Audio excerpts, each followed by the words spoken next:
L'AMI s'inscrit pleinement dans le dispositif ou dans les démarches, dans le sillage du dispositif du Parlement de Loire pour ces raisons liées à l'écoute, liées à la nécessité, en tout cas ce qu'on exprime collectivement dans le collectif du Parlement, de nourrir et d'élargir nos outils descriptifs, de mieux comprendre finalement ce qui nous attache au territoire.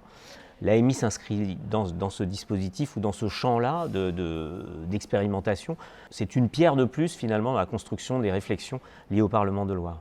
Parlement de Loire donc, est une démarche qui est une fiction institutionnelle qui vise à donner des voix aux autres qu'humains, à ceux qui constituent le milieu et qui ne sont pas entendus dans les instances de gestion du fleuve, premièrement, et deuxièmement, l'autre inspiration du Parlement de Loire est de créer un contexte pour donner une personnalité juridique au fleuve.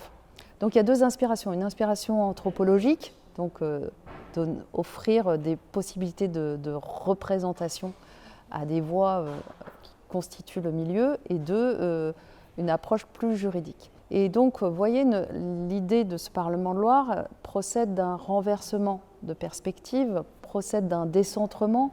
Quand nous découvrons l'AMI Regard sur le Val-de-Loire, nous y voyons clairement une application de cette méthode du retournement, du renversement. Nous voyons un établi qui a été écrit par la mission Val-de-Loire.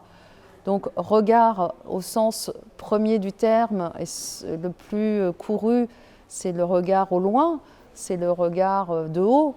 La façon dont nous avons pris le mot regard, le terme regard, a lui-même fait l'objet d'un renversement. Et donc c'est cette façon-là que nous avons eue en répondant à l'AMI et à proposer une vision en quelque sorte, une vision du dessous, une vision renversée de la notion de regard sur le Val-de-Loire, qu'on pourrait maintenant indiquer regard depuis le Val-de-Loire.